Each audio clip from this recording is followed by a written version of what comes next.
অষ্টাদশ অধ্যায়। দেবরাজ ইন্দ্রকে বধ করার জন্য দিতির ব্রত। এই অধ্যায়ে ইন্দ্রহন্তা পুত্র কামনায় কশ্যপ পত্নী দিতির ব্রত ধারণ এবং ইন্দ্রের দ্বারা দিতির গর্ভস্থ পুত্রকে ছেদন বর্ণনা করা হয়েছে। ত্বষ্টার বংশ বর্ণনা প্রসঙ্গে আদিত্য, অদিতির পুত্রগণ এবং অন্যান্য দেবতাদের বংশ বিবরণ বর্ণিত হয়েছে।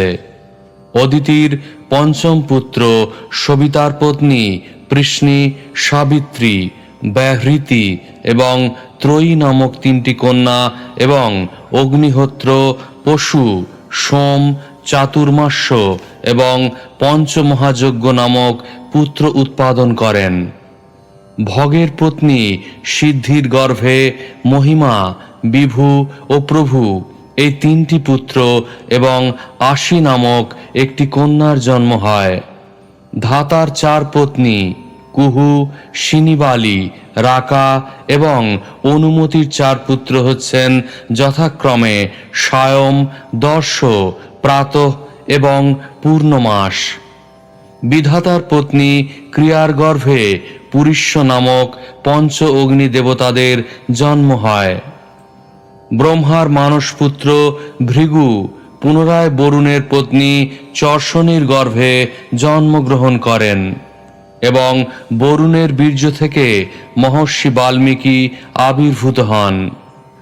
অগস্ত্য ও বশিষ্ঠ হচ্ছেন মিত্র ও বরুণের দুই পুত্র। উর্বশীর রূপ সৌন্দর্য দর্শন করে মিত্র এবং বরুণের বীর্যপাত হলে তা কুম্ভের মধ্যে রক্ষিত হয় এবং তা থেকে অগস্ত্য ও বশিষ্ঠের উৎপত্তি হয়। মিত্রের রেবতী নাম্নী ভার্যার গর্ভে উৎসর্গ, অরিষ্ট ও পিপ্পল নামক তিন পুত্রের জন্ম হয়। অদিতির দ্বাদশ পুত্রের মধ্যে একাদশ পুত্র হচ্ছেন ইন্দ্র। ইন্দ্র তাঁর পৌলমী শচীদেবী নাম্নী পত্নীর গর্ভে জয়ন্ত, ঋষভ এবং মিঢুষ এই তিনটি পুত্র উৎপাদন করেন। ভগবান তাঁর নিজের শক্তি প্রভাবে বামন দেব রূপে আবির্ভূত হন। তার পত্নী কীর্তির গর্ভে বৃহৎ শ্লোক নামক পুত্র জন্মগ্রহণ করেন। বৃহৎ শ্লোকের প্রথম পুত্র সৌভগ। এটি অদিতির পুত্রদের বর্ণনা। ভগবানের অবতার আদিত্য উরুক্রমের কাহিনী অষ্টম স্কন্ধে বর্ণিত হবে। দিতির গর্ভজাত দৈত্যদের বর্ণনাও এই অধ্যায় করা হয়েছে।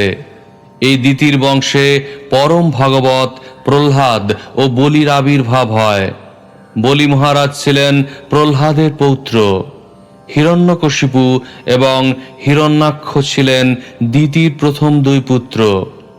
হিরণ্যকশিপুর পত্নী কয়াধুর গর্ভে সংহ্লাদ, অনুহ্লাদ, হ্লাদ এবং প্রহ্লাদ নামক চার পুত্র এবং সিংহিকা নাম্নী এক কন্যার জন্ম হয়। সিংহিকা বিপ্রচিত দানব থেকে রাহুকে পুত্ররূপে প্রাপ্ত হয়। ভগবান শ্রীহরি এই রাহুর মস্তক ছিন্ন করেছিলেন। সংহ্লাদের পত্নী কৃতির গর্ভে পঞ্চজন নামক পুত্রের জন্ম হয়। হ্লাদের পত্নী ধমনীর গর্ভে বাতাপি এবং ইল্লল নামক দুই পুত্রের জন্ম হয়। এই ইল্লল মেষরূপী বাতাপিকে নিয়ে অগস্ত্যকে ভোজন করতে দিয়েছিল। অনহ্লাদের পত্নী সূর্যার গর্ভে বাষ্কল এবং মহিষ নামক দুই পুত্র জন্মগ্রহণ করে।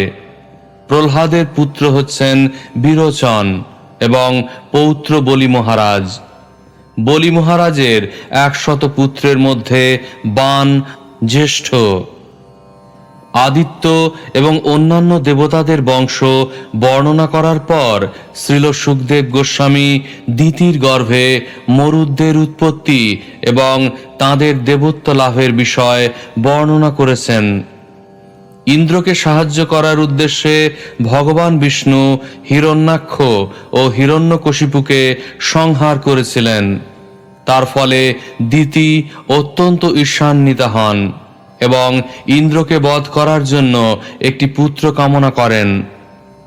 তিনি তার পতি কশ্যপকে সেবার দ্বারা মুগ্ধ করে তার কাছে ইন্দ্র বধকারী একটি পুত্র কামনা করেন। বিদ্যাং সমপি কর্ষতি, বেদবাক্য অনুসারে কশ্যপ মুনি তার সুন্দরী পত্নীর রূপে আকৃষ্ট হয়ে তাকে যে কোনো বর দিতে সম্মত হয়েছিলেন। কিন্তু দিতি যখন ইন্দ্রবধকারী পুত্র প্রার্থনা করেন তখন তিনি নিজেকে ধিক্কার দিয়েছিলেন এবং তার পত্নীকে উপদেশ দেন বৈষ্ণব ব্রত পালন করে নিজেকে পবিত্র করতে। কশ্যপ মুনির উপদেশ অনুসারে দিতি যখন ভগবত ভক্তিতে যুক্ত ছিলেন তখন ইন্দ্র তার অভিপ্রায় জানতে পারেন এবং ব্রত ছিদ্র অন্বেষণ করতে থাকেন।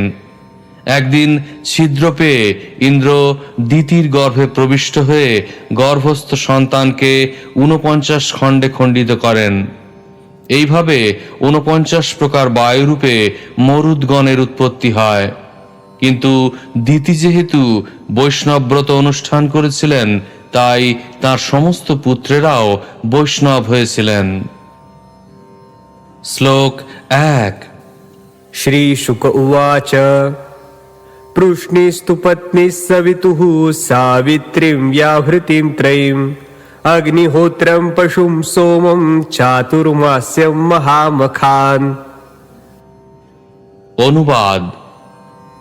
শ্রী সুখদেব গোস্বামী বললেন, অদিতির দ্বাদশ পুত্রের মধ্যে পঞ্চম পুত্র সবিতার পত্নী পৃষ্ণির গর্ভে সাবিত্রী, ব্যাহৃতি ও ত্রয়ী এই 3 কন্যা এবং 5 জন মহাযজ্ঞ, অগ্নিহোত্র, পশু, সোম ও চাতুর্মাস্য নামক পুত্র সকলের জন্ম হয়। শ্লোক 2। सिद्धिर्भगस्य भार्याङ्गं महिमानं विभुं प्रभुम् आशिषं च वरारोहां कन्यां प्रासुत सुव्रताम्। অনুবাদ। হে রাজন, অদিতির ভগ নামক ষষ্ঠ পুত্রের পত্নী সিদ্ধির গর্ভে মহিমা, বিভু এবং প্রভু নামক 3 পুত্র এবং আশি নাম্নী এক অতি সুশীলা পরমা সুন্দরী কন্যা জন্মগ্রহণ করেন। শ্লোক 3-4। धातुः कुहुसिनी वाली राका चानुमतिस्तथा सायं दर्शमथ प्रातः पूर्णमासमनुक्रमात् अग्निं पुरिष्यानाधत्त क्रियायां समनन्तरः चर्षणी वरुणस्या सिद्ध्यस्यां जातो भृगु पुनः। অনুবাদ। অদিতির সপ্তম পুত্র ধাতার কুহু, শিনিবালি, রাকা ও অনুমতি নাম্নী 4 পত্নী ছিলেন। তারা যথাক্রমে সায়ম, দর্শ, প্রাতঃ ও পূর্ণমাস নামক 4 পুত্র প্রসব করেছিলেন। অদিতির অষ্টম পুত্র বিধাতার ক্রিয়া নাম্নী ভার্যার গর্ভে পুরিষ্য নামক 5 জন অগ্নিদেবতার জন্ম হয়। অদিতির নবম পুত্র বরুণের পত্নীর নাম ছিল চর্ষণী। ব্রহ্মার পুত্র ভৃগু তার গর্ভে পুনরায় জন্মগ্রহণ করেন। শ্লোক 5। वाल्मीकिश्च महायोगी वल्मीकादभवत् किल अगस्त्यश्च वसिष्ठश्च मित्रा वरुणयो ऋषि। অনুবাদ। বরুণের বীর্যে একটি বল্মিক থেকে মহাযোগী বাল্মীকি জন্মগ্রহণ করেন।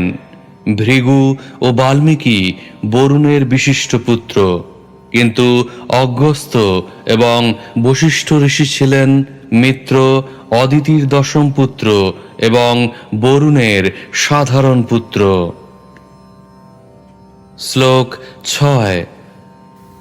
रेतः शिशिचतुःकुम्भे उर्वश्याः सन्निधौ द्रुतं रेवत्यां मित्र उत्सर्गम् अरिष्टं पिप्पलं व्यधात्। অনুবাদ। স্বর্গের অপ্সরা উর্বশীকে দর্শন করে মিত্র এবং বরুণের বীর্য স্খলিত হলে তারা সেই বীর্য একটি কুম্ভের মধ্যে স্থাপন করেন। সেই কুম্ভ থেকে অগস্ত্য এবং বশিষ্ঠ এই দুই পুত্র জন্মগ্রহণ করেন। তাই তারা মিত্র এবং বরুণের সাধারণ পুত্র। মিত্র তার পত্নী রেবতীর গর্ভে উৎসর্গ, অরিষ্ট এবং পিপ্পল নামক 3 পুত্র উৎপাদন করেন। তাৎপর্য: আধুনিক বৈজ্ঞানিকেরা টেস্ট টিউবে বীর্য সংরক্ষণের দ্বারা সন্তান উৎপাদন করার চেষ্টা করছে, কিন্তু বহুকাল পূর্বেও পাত্রে বীর্য সংরক্ষণের দ্বারা সন্তান উৎপাদন সম্ভব ছিল। শ্লোক 7। पौलोम्यामिन्द्र आधत्त त्रीन् पुत्रानिति नः श्रुतम् जयन्तं वृषभं तात तृतीयं मीढुषं प्रभुः। অনুবাদ: হে মহারাজ পরীক্ষিত, অদিতির 11তম পুত্র দেবরাজ ইন্দ্রের পৌলমী নাম্নী পত্নীর গর্ভে জয়ন্ত, ঋষভ, মীড়ুষ এই 3 পুত্র জন্মগ্রহণ করেন। সেই কথা আমরা শুনেছি। শ্লোক 8। उरुक्रमस्य देवस्य मायावामनरूपिणः कीर्तौ पत्न्यां बृहच्छ्लोकस्तस्यासन् सौभगादयः। অনুবাদ: অনন্ত শক্তি সমন্বিত ভগবান তার স্বীয় শক্তির প্রভাবে বামন রূপে অদিতির 12তম পুত্র উরুক্রম নামে আবির্ভূত হন। তার পত্নী কীর্তির গর্ভে বৃহৎ শ্লোক নামক পুত্র জন্মগ্রহণ করেন। বৃহৎ শ্লোকের সৌভগ আদি বহু পুত্র জন্মগ্রহণ করেন। তাৎপর্য: ভগবদ্গীতায় 4:6 ভগবান বলেছেন, अजोऽपि सन् व्ययात्मा भूतानां ईश्वरोऽपि सन् प्रकृतिं स्वामधिष्ठाय सम्भवाम्यात्ममायया। যদিও আমি জন্মরহিত এবং আমার চিন্ময় দেহ অব্যয়, এবং যদিও আমি সর্বভূতের ঈশ্বর, তবুও আমার অন্তরঙ্গা শক্তিকে আশ্রয় করে আমি স্বীয় মায়ার দ্বারা আমার আদি চিন্ময় রূপে যুগে যুগে অবতীর্ণ হই। ভগবান যখন অবতরণ করেন তখন তার বহিরঙ্গা শক্তির সাহায্যের প্রয়োজন হয় না, কারণ তিনি তার স্বীয় শক্তি বা আত্মমায়ার দ্বারা আবির্ভূত হন। চিন্ময় শক্তিকেও বলা হয় মায়া, তাই বলা হয় অত মায়াময়ং বিষ্ণুং প্রবদ্ধন্তি মনীষিণ। ভগবান যে শরীর গ্রহণ করেন তাকে বলা হয় মায়াময়। তার অর্থ এই নয় যে তিনি তার বহিরঙ্গা শক্তির দ্বারা নির্মিত। এই মায়া তার অন্তরঙ্গা শক্তি। শ্লোক 9। तत्कर्म गुणवीर्याणि काश्यपस्य महात्मनः पश्चाद्वक्ष्यामहेदित्यां यथैवावततारः। অনুবাদ: পরে শ্রীমদ্ ভাগবতের 8ম স্কন্ধে আমি বর্ণনা করব উরুক্রম বা ভগবান বামনদেব কিভাবে মহর্ষি কশ্যপের পুত্ররূপে আবির্ভূত হয়েছিলেন এবং কিভাবে 3 পদবিক্ষেপের দ্বারা তিনি ত্রিভুবন আচ্ছাদিত করেছিলেন। তার অসাধারণ কার্যকলাপ, তার গুণাবলী, তার শক্তি এবং কিভাবে তিনি অদিতির গর্ভে জন্মগ্রহণ করেছিলেন তা আমি বর্ণনা করব। শ্লোক 10। अथ कश्यपदायादान् दैतेयान् कीर्तयामि ते यत्र भागवतः श्रीमान् प्रह्लादो बलिरेव च। অনুবাদ: এখন আমি দিতির গর্ভজাত এবং কশ্যপের পুত্র দৈত্যদের সম্বন্ধে তোমার কাছে বর্ণনা করব। এই দৈত্য বংশে পরম ভগবত প্রহ্লাদ মহারাজ এবং বলি মহারাজও আবির্ভূত হন। দিতির গর্ভ থেকে জন্মগ্রহণ করার ফলে অসুরদের দৈত্য বলা হয়। শ্লোক 11। दितेर्द्वावेव दायादौ दैत्यदानववन्दितौ हिरण्यकशिपुर्नाम हिरण्याक्षश्च कीर्तितौ। অনুবাদ: প্রথমে দিতির গর্ভে হিরণ্যকশিপু এবং হিরণ্যাক্ষ নামক দুই পুত্র জন্মগ্রহণ করে। তারা উভয়ই অত্যন্ত শক্তিশালী ছিল এবং দৈত্য ও দানবদের দ্বারা পূজিত হয়েছিল। শ্লোক 12-13। हिरण्यकशिपोर्भार्या कयाधुर्नाम दानवी जम्भस्य तनया सा तु सुषुवे चतुरः सुतान्। संह्लादं प्रागनुह्लादं ह्लादं प्रह्लादमेव च तत्स्वसा सिंहिका नाम राहुं विप्रचितो ग्रहीत्। অনুবাদ: হিরণ্যকশিপুর পত্নীর নাম ছিল কয়াধু। তিনি ছিলেন জম্ভু দানবের কন্যা। তার গর্ভে যথাক্রমে সংহ্লাদ, অনুহ্লাদ, হ্লাদ এবং প্রহ্লাদ নামক 4 পুত্রের জন্ম হয়। এই 4 পুত্রের ভগ্নীর নাম সিংহিকা। তার সঙ্গে বিপ্রচিত দানবের বিবাহ হয় এবং রাহু নামক এক পুত্রের জন্ম হয়। শ্লোক 14। शिरोहरद्यस्य हरिश्चक्रेण पिबतोऽमृतं संह्लादस्य कृतिर्भार्या सूतपञ्चजनं ततः। অনুবাদ: রাহু যখন ছদ্মবেশ ধারণ করে দেবতাদের মধ্যে অমৃতপান করছিল, তখন ভগবান শ্রীহরি তার শিরশ্ছেদ করেন। সংহ্লাদের পত্নী কৃতির গর্ভে পঞ্চজন নামক পুত্রের জন্ম হয়। শ্লোক 15। ह्लादस्य धमनिर्भार्या सूतवातापिमिल्बलं योगस्त्यायत्वतीथये पेचे वातापिमिल्बलः। অনুবাদ: লাদের পত্নী ধমনী তার 2 পুত্রের নাম বাতাপি এবং ইল্লল। ইল্লল মেষরূপী বাতাপিকে পাক করে অতিথি অগস্ত্যকে ভোজন করতে দিয়েছিল। শ্লোক 16। अनुह्लादस्य सूर्यायां बाष्कलो महिषस्तथा विरोचनस्तु प्रह्लादेर्देव्यां तस्याभवद्बलिः। অনুবাদ: অনুহ্লাদের পত্নীর নাম সূর্যা। তার গর্ভে বাষ্কল এবং মহিষ নামক 2 পুত্রের জন্ম হয়। প্রহ্লাদের পুত্র বিরোচন, তার পত্নী দেবীর গর্ভে বলি মহারাজের জন্ম হয়। শ্লোক 17।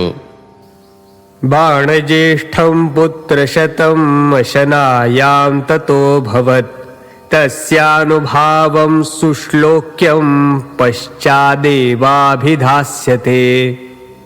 অনুবাদ: তারপর বলি মহারাজ অসনার গর্ভে 100 পুত্র উৎপাদন করেন। তাদের মধ্যে বাণ ছিল সর্বজ্যেষ্ঠ।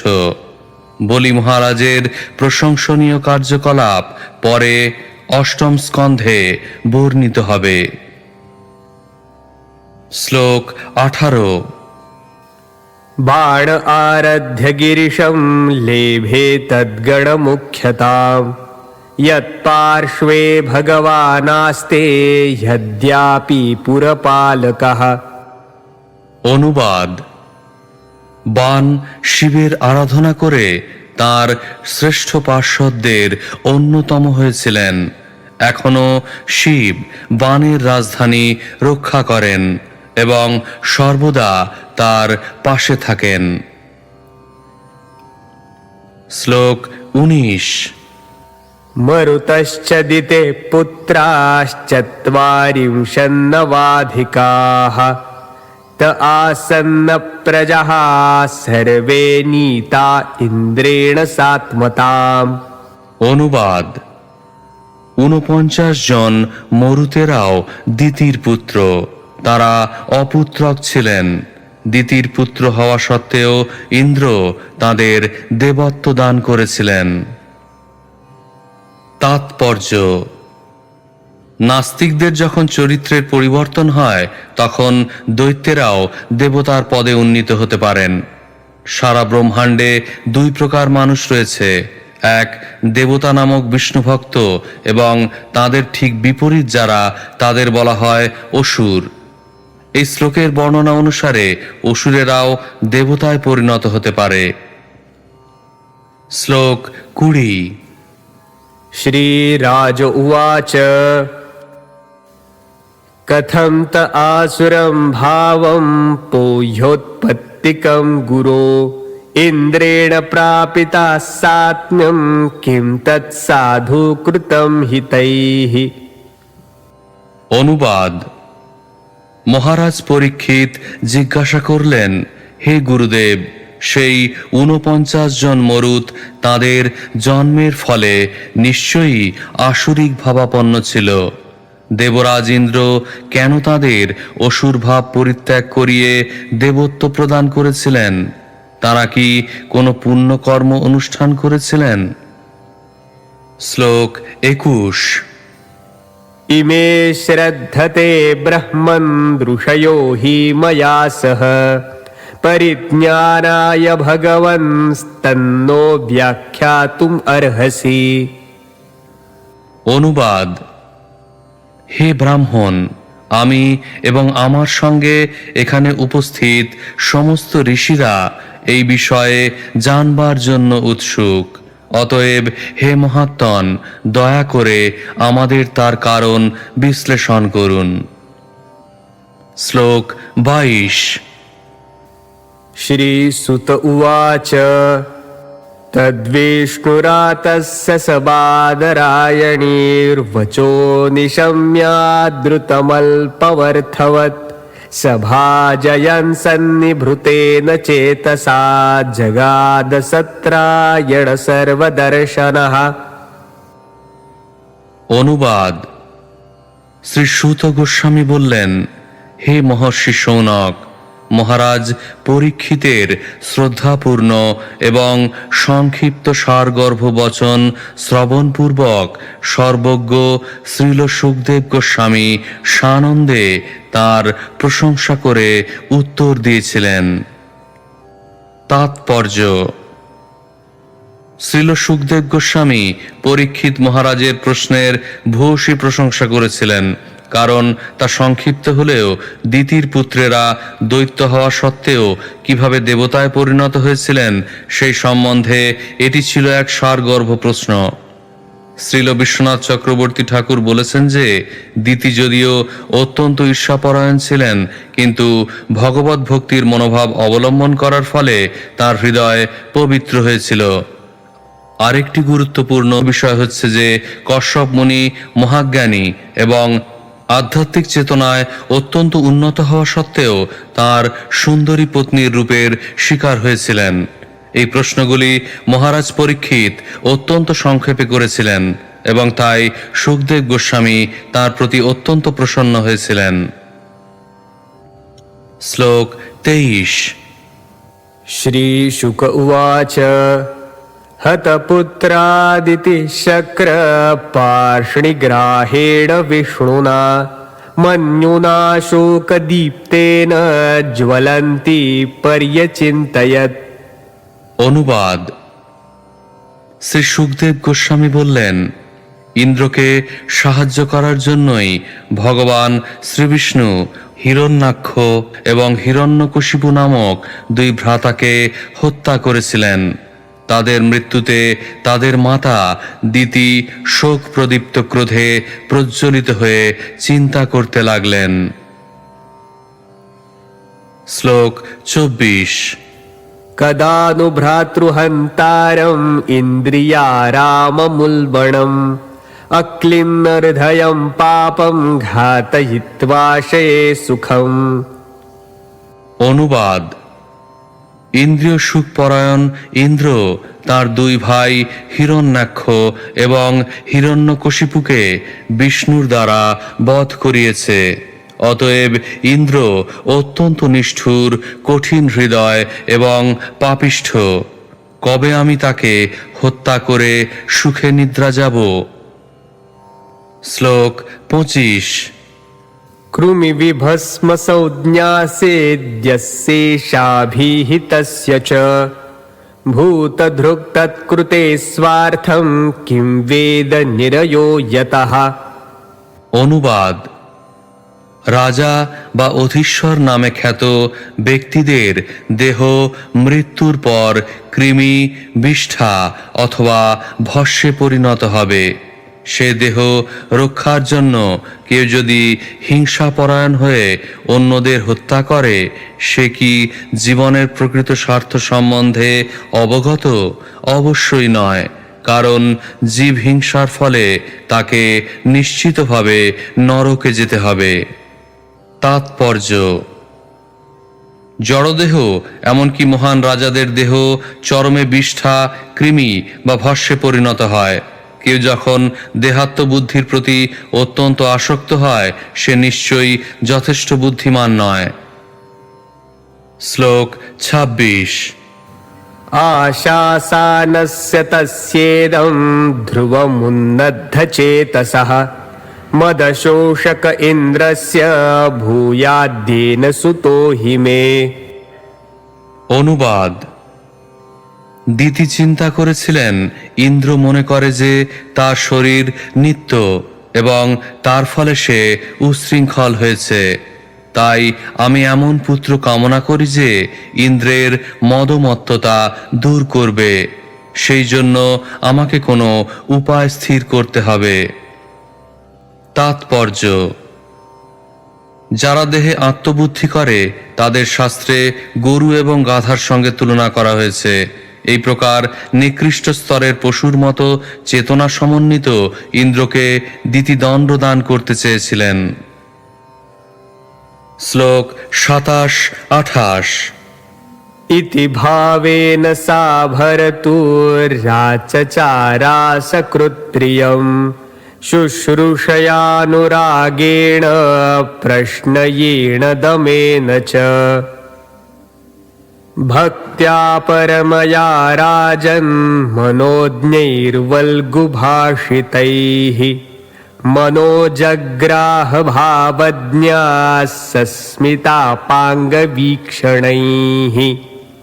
অনুবাদ: এই ভেবে ইন্দ্রহন্তা পুত্র কামনা করে দিতি নিরন্তর তার মনোহর আচরণের দ্বারা কশ্যপের প্রসন্নতা বিধান করতে লাগলেন।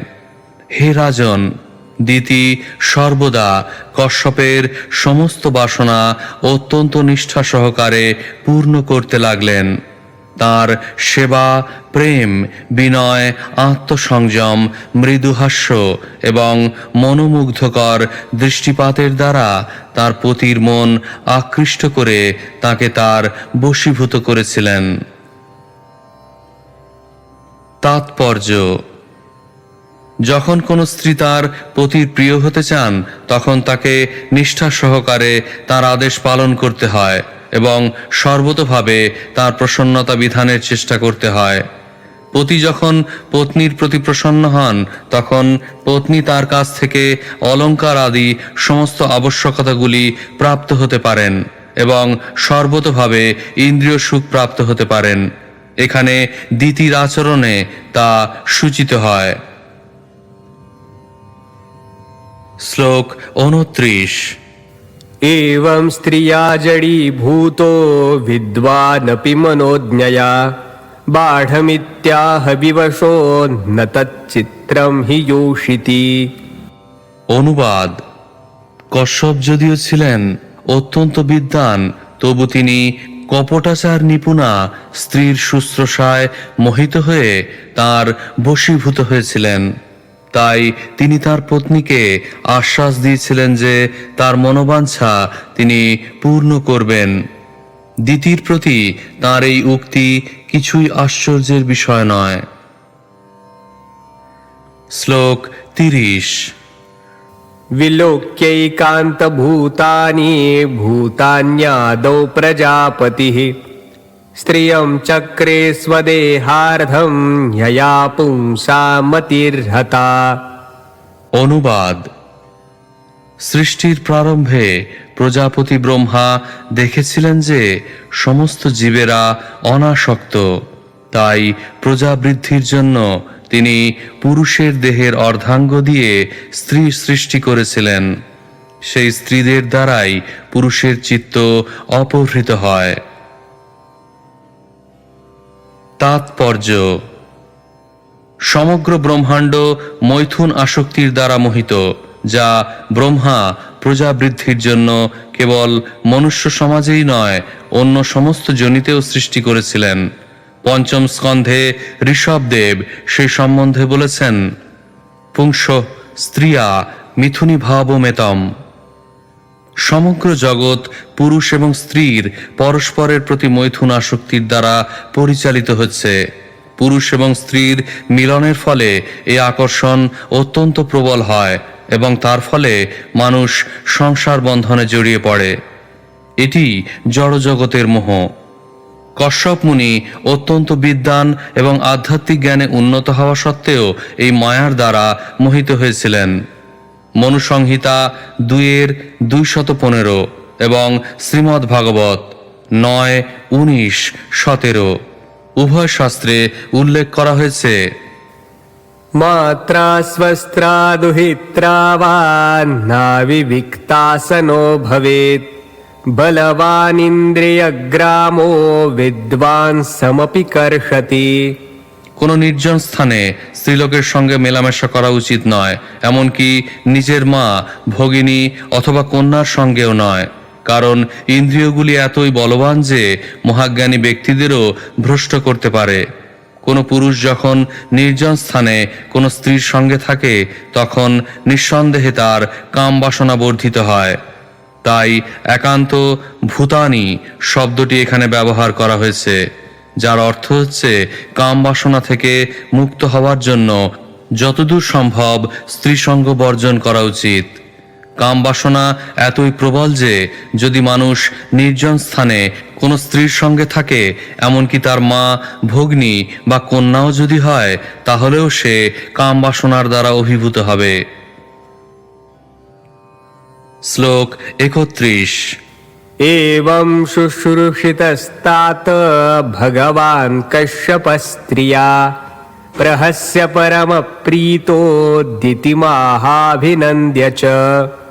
অনুবাদ: হে প্রিয়, অত্যন্ত শক্তিশালী ঋষি কশ্যপ তার পত্নী দিতির মধুর আচরণে অত্যন্ত প্রসন্ন হয়ে মৃদু হেসে বলেছিলেন।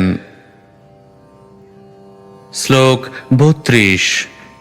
श्रीकश्यप उवाच वरं वरयवामोरु प्रीतस्तेऽहमनिन्दिते स्त्रिया भरतरि सुप्रीते कः काम इह चागमः।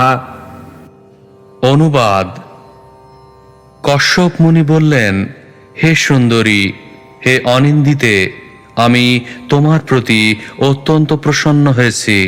অতএব তুমি যে কোনো বর প্রার্থনা করতে পারো। পতি যদি প্রসন্ন হন, তাহলে স্ত্রীর ইহকালে অথবা পরকালে কোনো কামনা দুর্লভ হতে পারে। শ্লোক 33-34। पतिरेव हि नारीणां दैवतं परमं स्मृतं मानसः सर्वभूतानां वासुदेवः श्रियः पतिः स एव देवतालिङ्गैर्नामरूपविकल्पितैः इज्जते भगवान् पुंभिस्त्रिभिश्च पतिरूपधृक्। অনুবাদ: নারীদের পতি পরম দেবতা, লক্ষ্মীপতি ভগবান বাসুদেব যেমন সকলের অন্তঃকরণে অবস্থান করে ভিন্ন ভিন্ন নাম এবং রূপের দ্বারা বিভিন্ন দেবমূর্তিতে কর্মীদের পূজার পাত্র হন, তেমনি সেই ভগবানই পতিরূপে স্ত্রীদের পূজার বিষয় হন। তাৎপর্য: ভগবদ্গীতায় ভগবান বলেছেন, येऽप्यन्यदेवता भक्ता यजन्ते श्रद्धयान्वितः तेऽपि मामेव कौन्तेय यजन्त्य विधिपूर्वकम्। হে কৌন্তেয়, যারা ভক্তিপূর্বক অন্য দেবতাদের পূজা করেন তারাও অবিধিপূর্বক আমারই পূজা করেন। দেবতারা ভগবানের বিভিন্ন সহকারী, যারা তার হাত এবং পায়ের মতো কার্য করে। যাদের ভগবানের সঙ্গে সাক্ষাৎ সম্পর্ক নেই এবং যারা তার পরম পদ বুঝতে পারে না, তাদের কখনো কখনো ভগবানের অঙ্গস্বরূপ দেবতাদের পূজা করার উপদেশ দেওয়া হয়। স্ত্রীলোকেরা যারা সাধারণত পতির প্রতি অত্যন্ত আসক্ত হন, যদি বাসুদেবের প্রতিনিধিরূপে পতির পূজা করেন তাহলে তারা লাভবান হন। ঠিক যেভাবে অজামিল তার পুত্র নারায়ণের নাম ধরে ডাকার ফলে লাভবান হয়েছিলেন। অজামিল তার পুত্রের প্রতি আসক্ত ছিলেন, কিন্তু সেই নারায়ণ নামের প্রতি আসক্তির ফলে তিনি সেই নাম উচ্চারণের প্রভাবে মুক্তি লাভ করেছিলেন। ভারতবর্ষে পতিকে এখনো পতিগুরু বলা হয়। পতি এবং পত্নী যদি কৃষ্ণ ভক্তিতে উন্নতি লাভের জন্য পরস্পরের প্রতি আসক্ত হন, তাহলে তাদের সহযোগিতাপূর্ণ সম্পর্ক তাদের এই উন্নতির জন্য অত্যন্ত অনুকূল হয়। যদিও ইন্দ্র, অগ্নি আদি নাম কখনো কখনো বৈদিক মন্ত্রে উচ্চারিত হয়, ইন্দ্রায় স্বাহা, অগ্নয়ে স্বাহা, কিন্তু বৈদিক যজ্ঞ অনুষ্ঠানের প্রকৃত উদ্দেশ্য হচ্ছে ভগবান শ্রীবিষ্ণুর প্রসন্নতা বিধান করা। যতক্ষণ পর্যন্ত মানুষ ইন্দ্রিয় সুখ ভোগের প্রতি আসক্ত থাকে, ততক্ষণ দেবতাদের অথবা পতির পূজা করার নির্দেশ দেওয়া হয়েছে। শ্লোক 35। तस्मात् पतिव्रता नार्यः श्रेयस्कामाः सुमध्यमे यजन्तेऽनन्यभावेन पतिमात्मानमीश्वरम्। অনুবাদ: হে সুমধ্যমে, বিবেকবতী পত্নীর কর্তব্য পতিব্রতা হয়ে পতির আদেশ পালন করা। পতিকে বাসুদেবের প্রতিনিধিরূপে জেনে পরম ভক্তি সহকারে পতির পূজা করাই স্ত্রীর কর্তব্য। শ্লোক 36। सोऽहं त्वयार्चितो भद्रे ईदृग्भावेन भक्तितः तं ते सम्पादये कामं सतीनां सुदुर्लभम्। অনুবাদ: হে ভদ্রে, যেহেতু তুমি আমাকে ভগবানের প্রতিনিধি বলে মনে করে পরম ভক্তি সহকারে পূজা করেছ, তাই আমি তোমার বাসনা পূর্ণ করে তোমাকে পুরস্কৃত করব, যা অসতী পত্নীদের পক্ষে দুর্লভ। শ্লোক 37। दितिरुवाच वरदो यदि मे ब्रह्मन् पुत्रमिन्द्रहणं वृणे अमृत्युमृतपुत्राहं येन मे घातितौ सुतौ। অনুবাদ: দিতি উত্তর দিলেন, হে মহাত্মা পতিদেব, আমি আমার পুত্রদের হারিয়েছি। আপনি যদি আমাকে বর দিতে চান তাহলে এক অমর পুত্র প্রার্থনা করি, যে ইন্দ্রকে হত্যা করতে পারবে, কারণ বিষ্ণুর সাহায্যে ইন্দ্র আমার দুই পুত্র হিরণ্যাক্ষ এবং হিরণ্যকশিপুকে হত্যা করেছে। তাৎপর্য: ইন্দ্রহনম শব্দটির অর্থ যে ইন্দ্রকে হত্যা করতে পারে, কিন্তু তার আরেকটি অর্থ হতে পারে যে ইন্দ্রকে অনুসরণ করে। অমৃত্যুম শব্দটি দেবতাদের বোঝায়, যাদের আয়ু অত্যন্ত দীর্ঘ হওয়ার ফলে সাধারণ মানুষের মতো মৃত্যু হয় না। যেমন ব্রহ্মার আয়ু বর্ণনা করে ভগবদ্গীতায় উল্লেখ করা হয়েছে, সহস্র যুগ পর্যন্তম হর্ষদ ব্রহ্মণ বিদু। ব্রহ্মার একদিন বা 12 ঘন্টায় 1000 চতুর্যুগ বা 1000 গুণিতক 43,20,000 বছর। এইভাবে আমরা দেখতে পাই যে ব্রহ্মার আয়ু সাধারণ মানুষের কল্পনার অতীত। দেবতাদের তাই বলা হয় অমর, অর্থাৎ মৃত্যু হয় না। এই জড়জগতে কিন্তু সকলকেই মরতে হয়। তাই অমৃত্যুম শব্দটি ইঙ্গিত করে যে দিতি দেবতাদের সমতুল্য একটি পুত্র চেয়েছিলেন। শ্লোক 38। निशम्य तद्वचो विप्रो विमनः पर्यतप्यत अहो अधर्मस्सु महानद्यमे समुपस्थितः। অনুবাদ: দিতির অনুরোধ শুনে কশ্যপ মুনি অত্যন্ত বিষণ্ণ হয়ে অনুতাপ করেছিলেন। আহা, আজ আমার ইন্দ্র হত্যারূপ মহা অধর্ম উপস্থিত হয়েছে। তাৎপর্য: কশ্যপ মুনি তার পত্নী দিতির ইচ্ছা পূর্ণ করতে যদিও আগ্রহী ছিলেন, তবু তিনি যখন শুনলেন যে সে ইন্দ্রহন্তা পুত্র চায়, তখন তার সমস্ত আনন্দ দূর হয়ে গিয়েছিল, কারণ তিনি দিতির সেই বাসনার বিরোধী ছিলেন। শ্লোক 39। अहो अर्थेन्द्रियारामो योषिन्मय्येह मायया गृहीतचेतः कृपणः पतिष्ये नरके ध्रुवम्। অনুবাদ: কশ্যপ মুনি ভাবলেন, হায়, আমি এখন জড় সুখের প্রতি অত্যন্ত আসক্ত হয়েছি। তাই আমার মন স্ত্রীরূপিণী ভগবানের মায়ার দ্বারা আকৃষ্ট হয়েছে। হতভাগ্য আমি, নিশ্চয় নরকে পতিত হব। শ্লোক 40। कोऽतिक्रमोऽनुवर्तन्यः स्वभावम् इह योषितः धिङ्मां बता बुधं स्वार्थे यदहं त्वजितेन्द्रियः। অনুবাদ: আমার এই পত্নী তার স্বভাব অনুসারেই উপায় উদ্ভাবন করেছে এবং তাই তাকে দোষ দেওয়া যায় না।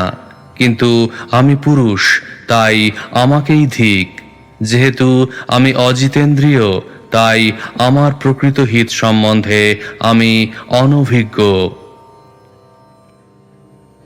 তাৎপর্য: স্ত্রীর সহজাত প্রবৃত্তি হচ্ছে জড়জগৎকে ভোগ করা। সে তার পতির জিহ্বা, উদর এবং উপস্থের তুষ্টি সাধন করে জড় সুখভোগে প্রবৃত্ত করায়। নারী সুস্বাদু আহার্য রন্ধনে অত্যন্ত নিপুণ হয়, যাতে তারা অনায়াসে তাদের পতিকে সুস্বাদু আহার্য ভোজন করানোর দ্বারা প্রসন্ন করতে পারে। কেউ যখন সুস্বাদু খাদ্য আহার করে, তখন তার উদর তৃপ্ত হয় এবং উদর তৃপ্ত হলে উপস্থ অত্যন্ত প্রবল হয়। বিশেষ করে মানুষ যখন মাংস আহার, সুরাপান ইত্যাদি রাজসিক দ্রব্য সেবনে অভ্যস্ত হয়, তখন সে নিশ্চিতভাবে মৈথুন পরায়ণ হয়। মানুষের বোঝা উচিত যে মৈথুনের প্রবণতা আধ্যাত্মিক উন্নতি সাধনের জন্য নয়, নরকে অধঃপতিত হওয়ার জন্য। তাই কশ্যপ মুনি তার অবস্থা বিবেচনা করে অনুতাপ করেছিলেন। পক্ষান্তরে বলা যায়, পতি যদি উপযুক্ত শিক্ষা না পায় এবং পত্নীর যদি পতির অনুগামিনী হওয়ার শিক্ষা না থাকে, তাহলে গৃহস্থ আশ্রম অবলম্বন করা অত্যন্ত বিপজ্জনক। পতিকে জীবনের শুরু থেকেই সেই শিক্ষা লাভ করা কর্তব্য। কৌমার আচরেত প্রাজ্ঞ ধর্মান ভগবতানিহ। শ্রীমদ্ ভাগবত 7:6-1। ব্রহ্মচর্য জীবনে বা শিক্ষার্থী অবস্থায় ভাগবত ধর্ম শিক্ষা লাভ করা উচিত। তারপর যখন তিনি বিবাহ করেন, তখন তার পত্নী যদি তাকে অনুসরণ করেন, তাহলে পতি পত্নীর সেই সম্পর্ক অত্যন্ত বাঞ্ছনীয় হয়। কিন্তু আধ্যাত্মিক চেতনা ব্যতীত ইন্দ্রিয় সুখের জন্য যে পতি পত্নীর সম্পর্ক, তা মোটেই মঙ্গলজনক নয়।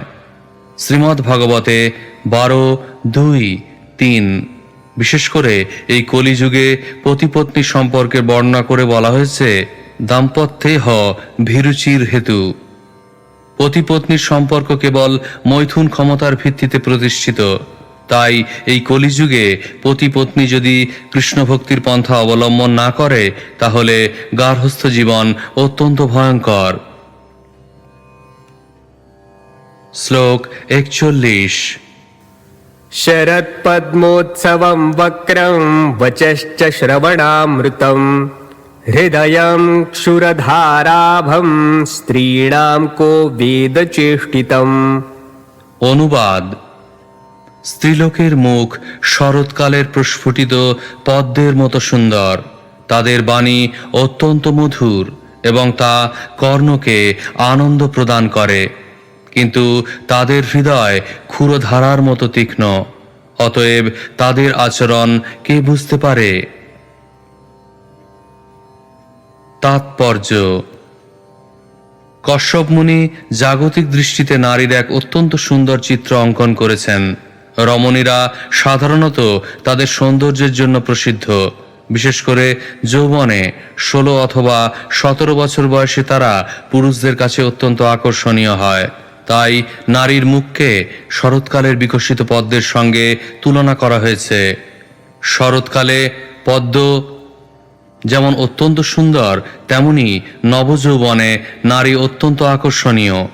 সংস্কৃত ভাষায় নারীর কণ্ঠস্বরকে বলা হয় নারীস্বর, কারণ নারীরা সাধারণত গান করে এবং বিশেষ করে তারা যখন গান গায় তখন তা অত্যন্ত আকর্ষণীয় হয়ে ওঠে। বর্তমান সময় চিত্র তারকাদের, বিশেষ করে সঙ্গীত শিল্পীদের অত্যন্ত জনপ্রিয়তা দেখা যায়। তাদের অনেকেই কেবল গান গেয়ে বহু টাকা রোজগার করে। তাই শ্রীচৈতন্য মহাপ্রভু শিক্ষা দিয়েছেন যে স্ত্রীলোকের কণ্ঠে সঙ্গীত অত্যন্ত ভয়ঙ্কর, কারণ তার ফলে সন্ন্যাসীরা তাদের শিকার হতে পারে।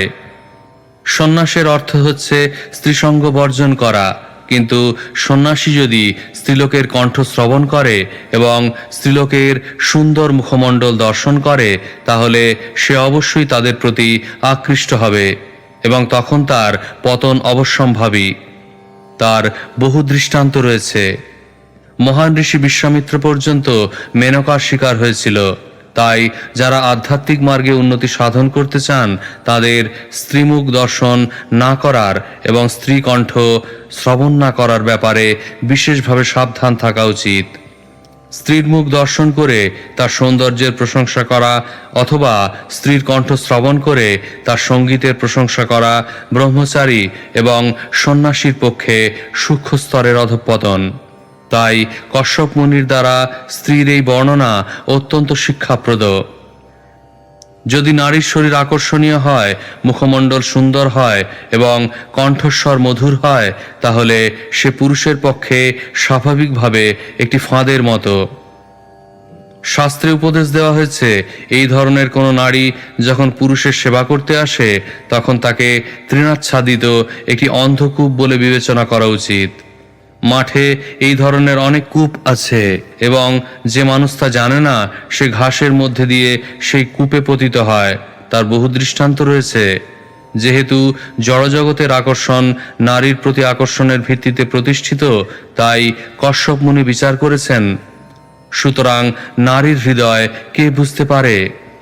চাণক্য পণ্ডিত উপদেশ দিয়েছেন, বিশ্বাস নৈব কর্তব্য স্ত্রীষু রাজকুলেষু চ। দুই ধরনের মানুষকে কখনো বিশ্বাস করা উচিত নয়, রাজনীতিবিদ এবং নারী। এগুলি শাস্ত্রের প্রামাণিক উপদেশ। তাই নারীদের সঙ্গে লেনদেন করার সময় অত্যন্ত সাবধান থাকা উচিত। কখনো কখনো আমাদের কৃষ্ণ ভাবনামৃত আন্দোলনে স্ত্রী এবং পুরুষদের মেলামেশা রয়েছে বলে সমালোচনা করা হয়, কিন্তু কৃষ্ণ ভক্তি তো সকলেরই জন্য। তা সে পুরুষ হোক অথবা স্ত্রী হোক, তাতে কিছু যায় আসে না। শ্রীকৃষ্ণ স্বয়ং বলেছেন, স্ত্রীও বৈশ্যস্তথা শূদ্রাস্তে হোপি জানতি পরাঙ্গতিম। স্ত্রী, শূদ্র অথবা বৈশ্য যে কেউ সদ্গুরু এবং শাস্ত্রের নির্দেশ নিষ্ঠা সহকারে অনুসরণ করার মাধ্যমে ভগবত ধামে ফিরে যেতে পারেন। সুতরাং ব্রাহ্মণ এবং ক্ষত্রিয়দের আর কি কথা। তাই আমরা স্ত্রী পুরুষ নির্বিশেষে কৃষ্ণ ভাবনামৃত আন্দোলনের সমস্ত সদস্যদের অনুরোধ করি তারা যেন দেহের সৌন্দর্যের প্রতি আকৃষ্ট না হয়ে কেবল শ্রীকৃষ্ণের প্রতি আকৃষ্ট হন। তাহলেই সবকিছু ঠিক থাকবে, তা না হলে বিপদের সম্ভাবনা রয়েছে। শ্লোক 42। न हि कश्चित् प्रियस्त्रीणाम् अञ्जसा स्वाशिषात्मनाम् पतिं पुत्रं भ्रातरं वा घ्नन्त्यर्थे घातयन्ति च। অনুবাদ: স্ত্রীলোকেরা তাদের নিজেদের স্বার্থ সিদ্ধির জন্য পুরুষদের সঙ্গে এমনভাবে আচরণ করে যে পুরুষেরা যেন তাদের সবচাইতে প্রিয়, কিন্তু কেউই তাদের প্রিয় নয়। মনে হয় যেন স্ত্রীলোকেরা অত্যন্ত সাধু প্রকৃতির, কিন্তু তাদের অভীষ্ট সিদ্ধির জন্য তারা তাদের পতি, পুত্র অথবা ভ্রাতাকে পর্যন্ত হত্যা করতে পারে অথবা অন্যদের দিয়ে হত্যা করাতে পারে। তাৎপর্য: কশ্যপ মুনি খুব ভালোভাবে স্ত্রী চরিত্র অধ্যয়ন করেছেন। স্ত্রীলোকেরা স্বভাবতই স্বার্থপর, তাই তাদের খুব ভালোভাবে রক্ষা করা উচিত যাতে তাদের সেই স্বাভাবিক প্রবণতা প্রকাশিত না হতে পারে। স্ত্রীদের পুরুষদের দ্বারা সুরক্ষার প্রয়োজন। কুমারী অবস্থায় তাদের পিতার তত্ত্বাবধানে, যৌবনে পতির এবং বার্ধক্যে প্রাপ্তবয়স্ক পুত্রের তত্ত্বাবধানে থাকা উচিত। সেটি মনুর নির্দেশ, যিনি বলেছেন কোনো অবস্থাতেই স্ত্রীদের স্বাধীনতা দেওয়া উচিত নয়। স্ত্রীদের এই জন্য রক্ষা করা উচিত যাতে তাদের স্বার্থপরতার স্বাভাবিক প্রবণতা প্রকাশ হতে না পারে। বর্তমান সময়েও জীবন বীমার সুযোগ গ্রহণ করার জন্য পত্নীর পতিকে হত্যা করার বহু দৃষ্টান্ত রয়েছে। এটি স্ত্রীলোকদের সমালোচনা নয়, তাদের স্বভাবের একটি ব্যবহারিক পর্যবেক্ষণ। দেহাত্মবুদ্ধিতে কেবল স্ত্রী পুরুষের এই প্রকার স্বাভাবিক প্রবণতা প্রকাশ পায়। স্ত্রী অথবা পুরুষ উভয়ই যখন আধ্যাত্মিক চেতনায় উন্নতি লাভ করেন তখন তাদের দেহাত্মবুদ্ধি প্রকৃতপক্ষে দূর হয়ে যায়। আমাদের কর্তব্য সমস্ত স্ত্রীদের চিন্ময় সত্তা অহং ব্রহ্মাস্মি রূপে দর্শন করা, যাদের একমাত্র কর্তব্য হচ্ছে শ্রীকৃষ্ণের প্রসন্নতা বিধান করা। তখন জড়া প্রকৃতির বিভিন্ন গুণগুলি যার প্রভাবে আমাদের এই জড় শরীর ধারণ করতে হয়েছে তার কার্যকরী হবে না। জড়া প্রকৃতির কলুষের ফলে আমাদের জড়দেহ ধারণ করতে হয়েছে, কিন্তু কৃষ্ণ ভাবনামৃত আন্দোলন এতই মঙ্গলজনক যে সেই কলুষ অনায়াসে দূর করা যায়। তাই ভগবদ গীতার শুরুতেই শিক্ষা দেওয়া হয়েছে স্ত্রী পুরুষ নির্বিশেষে সকলেরই জানা উচিত যে তাদের স্বরূপে তারা দেহ নয়, চিন্ময় আত্মা। সকলেরই আত্মার কার্যকলাপে আগ্রহশীল হওয়া উচিত, দেহের কার্যকলাপে নয়। যতক্ষণ পর্যন্ত মানুষ দেহাত্মবুদ্ধির দ্বারা প্রভাবিত থাকে ততক্ষণ স্ত্রী পুরুষ নির্বিশেষে সকলেরই ভ্রান্ত পথে পরিচালিত হওয়ার সম্ভাবনা থাকে। আত্মাকে কখনো কখনো পুরুষ বলে বর্ণনা করা হয়, কারণ জীব পুরুষের বেশি থাকুক আর স্ত্রীর বেশি থাকুক তার প্রবণতা হচ্ছে এই জড়জগৎকে ভোগ করার। যার এই ভোগ করার প্রবণতা রয়েছে তাকে পুরুষ বলে বর্ণনা করা হয়। স্ত্রী পুরুষ নির্বিশেষে কেউই অন্যের সেবা করতে আগ্রহী নয়, প্রত্যেকেই তাদের নিজেদের ইন্দ্রিয় তৃপ্তি সাধনে আগ্রহী। কিন্তু এই কৃষ্ণ ভাবনামৃত আন্দোলন স্ত্রী অথবা পুরুষদের সর্বোত্তম স্তরের শিক্ষা লাভের সুযোগ দিচ্ছে। ভগবান শ্রীকৃষ্ণের সর্বশ্রেষ্ঠ ভক্ত হওয়ার শিক্ষা দেওয়া উচিত এবং স্ত্রীদের অত্যন্ত নিষ্ঠা সহকারে তাদের পতির অনুগামী হওয়ার শিক্ষা দেওয়া উচিত। তার ফলে তাদের উভয়ের জীবনই সুখী হবে।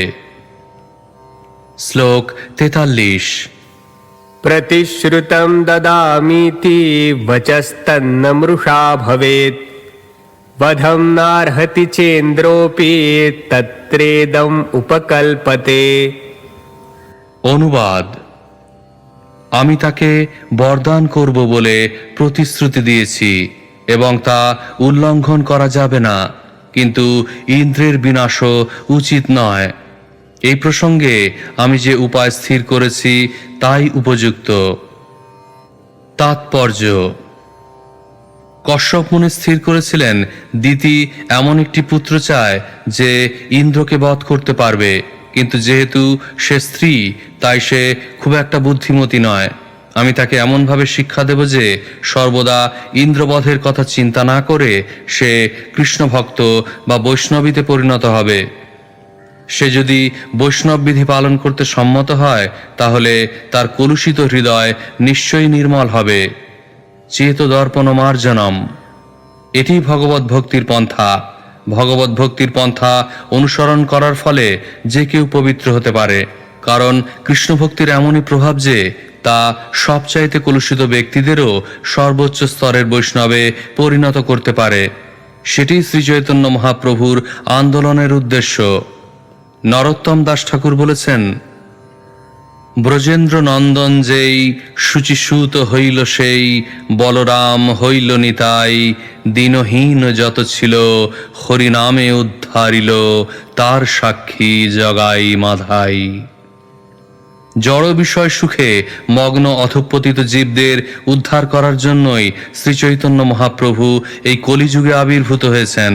তিনি এই যুগের মানুষদের হরে কৃষ্ণ মহামন্ত্র কীর্তন করার ফলে সমস্ত জড়কুলুস থেকে মুক্ত হয়ে পরম পবিত্র হওয়ার সুযোগ প্রদান করেছেন। কেউ যখন একবার শুদ্ধ বৈষ্ণবে পরিণত হন তখন তিনি সমস্ত জড়বন্ধন থেকে মুক্ত হন। এইভাবে কশ্যপ মুনি তার পত্নীকে একজন বৈষ্ণবীতে পরিণত করার চেষ্টা করেছিলেন, যাতে তিনি ইন্দ্রবধের বাসনা ত্যাগ করেন।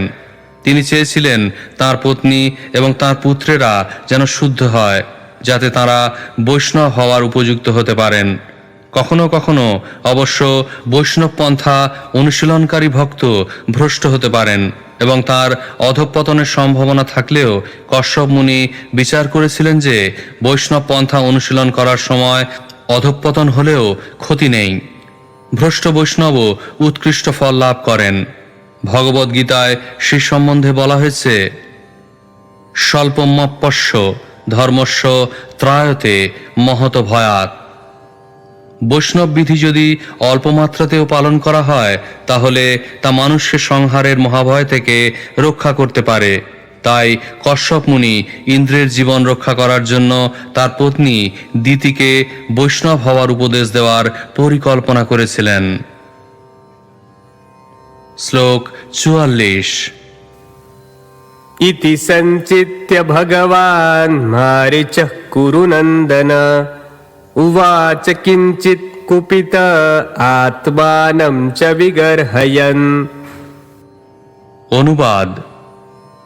শ্রী সুখদেব গোস্বামী বললেন, হে কুরুনন্দন মহারাজ পরীক্ষিত, এইভাবে চিন্তা করে কশ্যপ মুনি কিঞ্চিত ক্ষুব্ধ হয়ে নিজেকে নিন্দা করে দিতিকে বলেছিলেন। শ্লোক 45। श्रीकश्यप उवाच पुत्रस्ते भविता भद्रे इन्द्रः देवबान्धवः, संवत्सरं व्रतमिदं यद्यञ्जोद्धारयिष्यसि। অনুবাদ।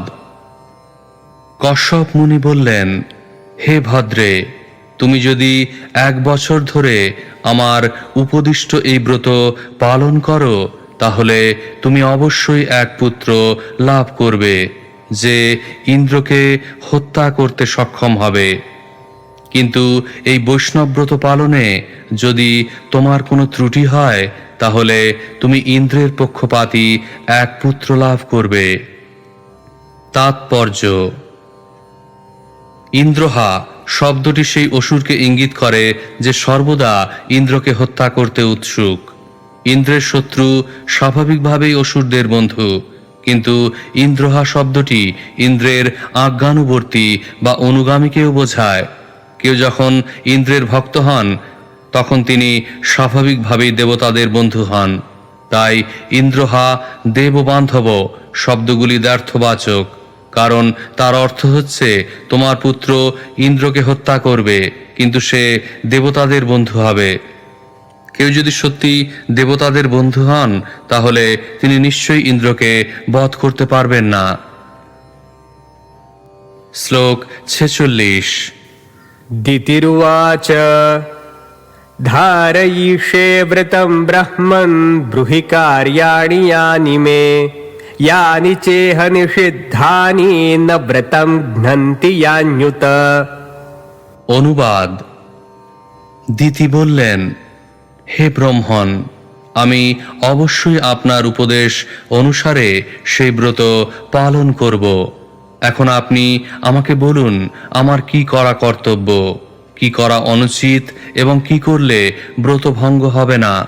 দয়া করে আমাকে স্পষ্টভাবে সেই সমস্ত বলুন। তাৎপর্য: পূর্বে বলা হয়েছে যে স্ত্রীলোকেরা সাধারণত তাদের নিজেদের স্বার্থ সাধন করতে চায়। কশ্যপ মুনি দিতির বাসনা পূর্ণ করার জন্য 1 বছর ধরে তাকে সুশিক্ষা দেওয়ার প্রস্তাব করেছিলেন, এবং দিতি যেহেতু ইন্দ্রকে হত্যা করতে চেয়েছিলেন তাই তিনি তৎক্ষণাৎ সম্মত হয়েছিলেন। তিনি বলেছিলেন, আপনি দয়া করে আমাকে বলুন সেই ব্রতটি কি এবং কিভাবে তা পালন করতে হয়। আমি প্রতিজ্ঞা করছি যে যা কিছু প্রয়োজন তাই আমি করব এবং ব্রত ভঙ্গ করব না। নারী চরিত্রের এটি আর একটি দিক।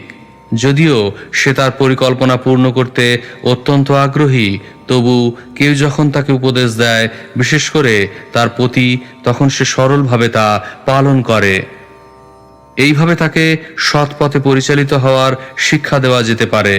নারীর স্বভাব হচ্ছে পুরুষের অনুগামিনী হওয়া, তাই পুরুষ যদি ভালো হন তাহলে তিনি নারীকে সৎ পথে পরিচালিত হওয়ার শিক্ষা দিতে পারেন।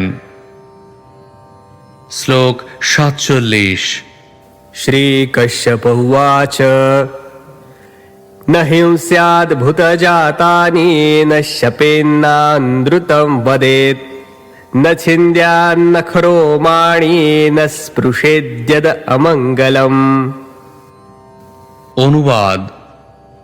কশ্যপ মুনি বললেন, হে প্রিয়ে, এই ব্রত পালন করার সময় জীব হিংসা করো না, কাউকে অভিশাপ দিও না, মিথ্যা কথা বলো না, নখ এবং লোম কেটো না, এবং খুলি ও অস্থি আদি অশুভ বস্তু স্পর্শ করো না।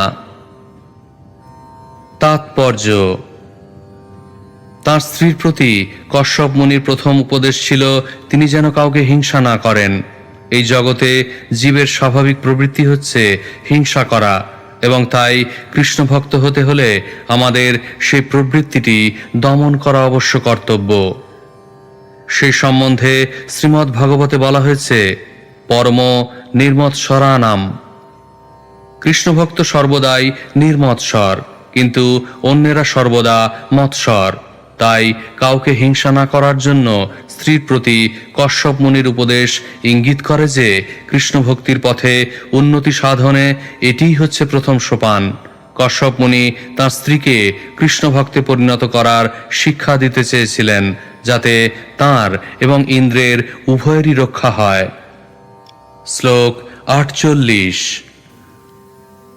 नाप्सुस्नायान्न कुप्येत न सम्भाषेत दुर्जनैः न वसिता धौतवासस्त्रजं च विधृतां क्वचित्।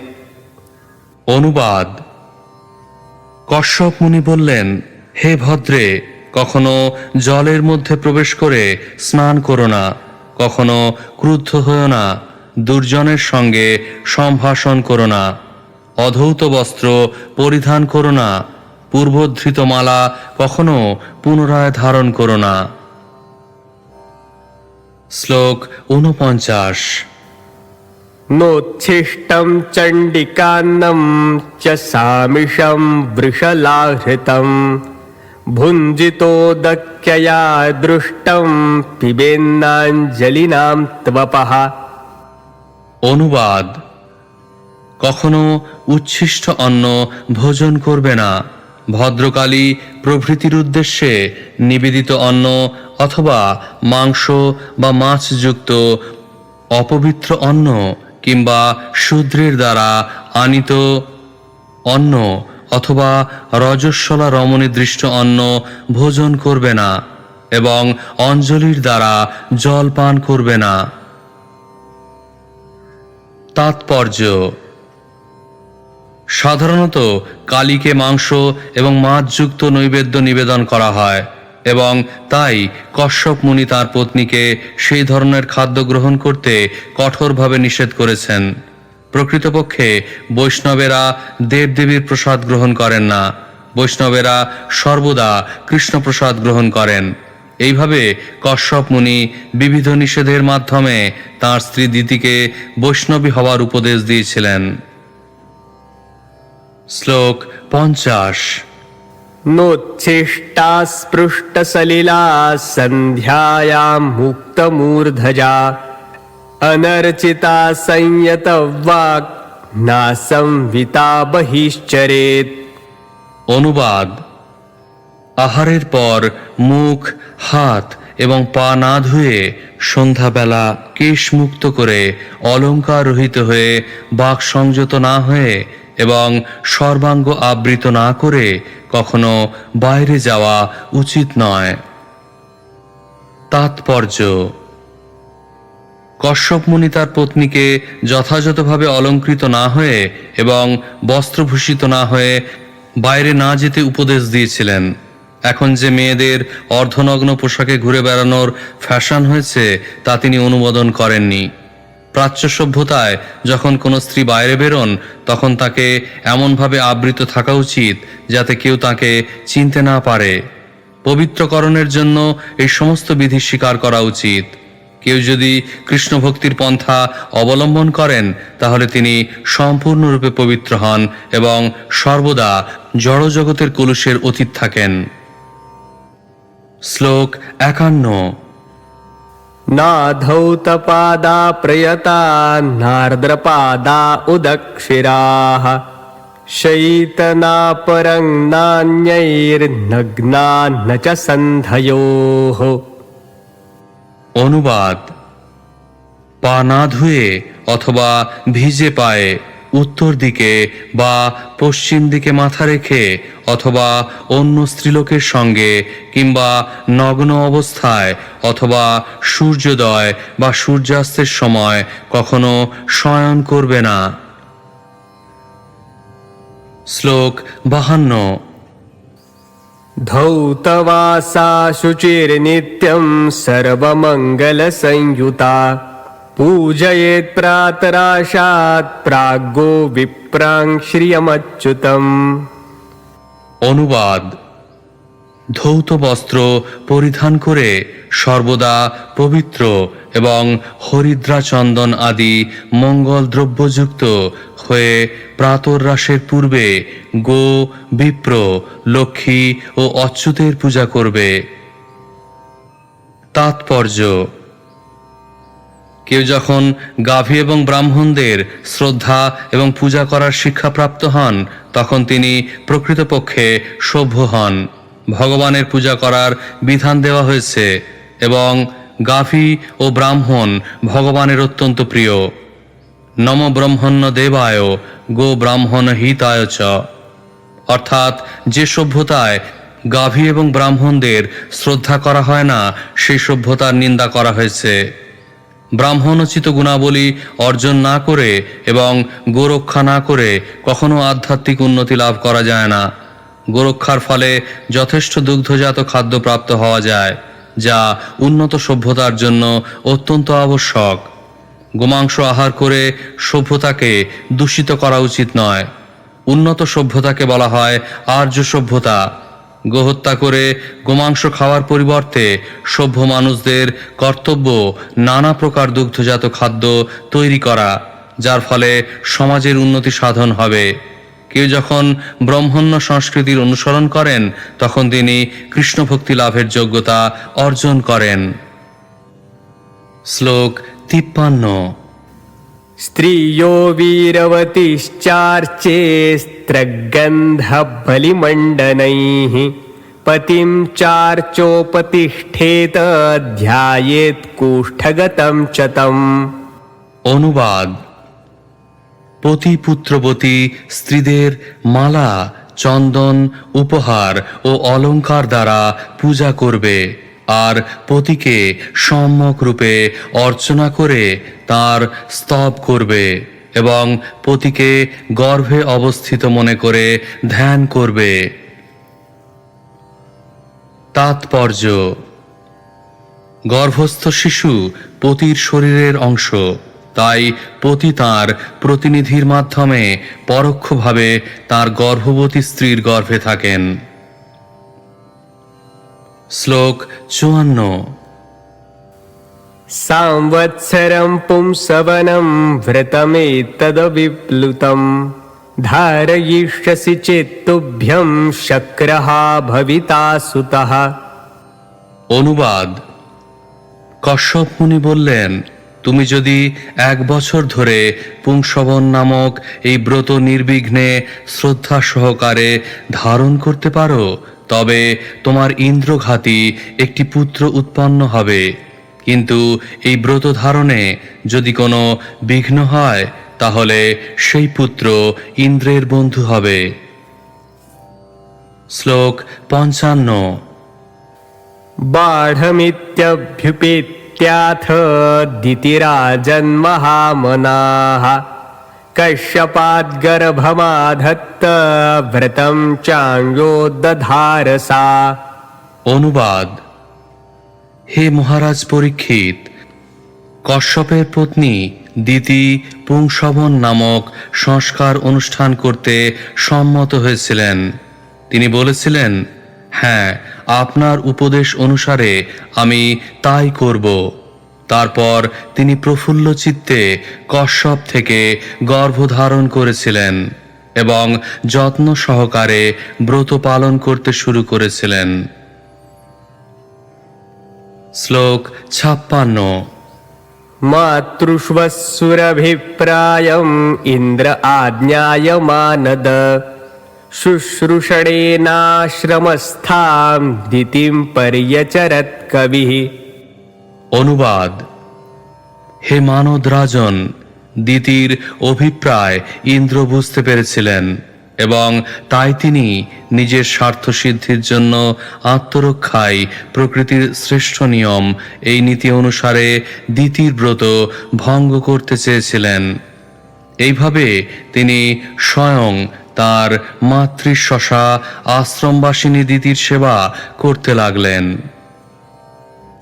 শ্লোক 57। नित्यं वनात् सुमनसः फलमूलसमित्कुशान् पत्राङ्कुरमृदोपश्च काले काल उपाहरत्।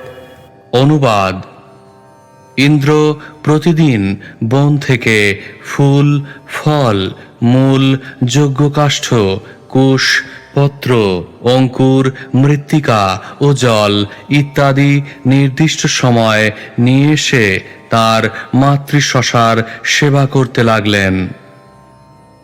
শ্লোক 58।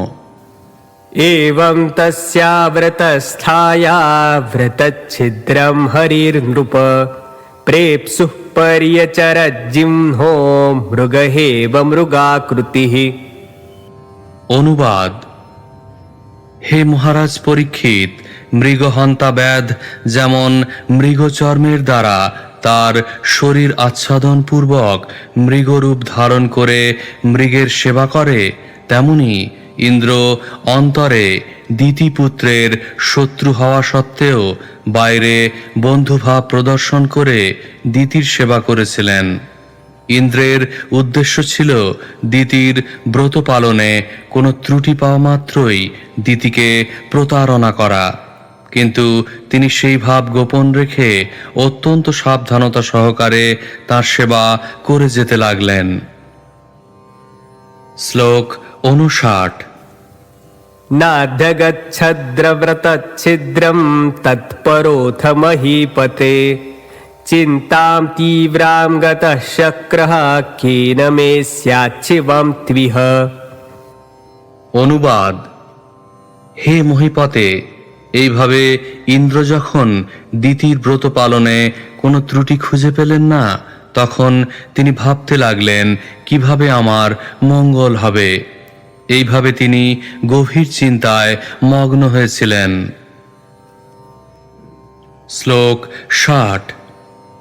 एकदा सा तु सन्ध्यायामुच्छिष्टा व्रतकर्षिता अस्पृष्टवार्यधौताङ्घ्री सुष्वापविधिमोहिता।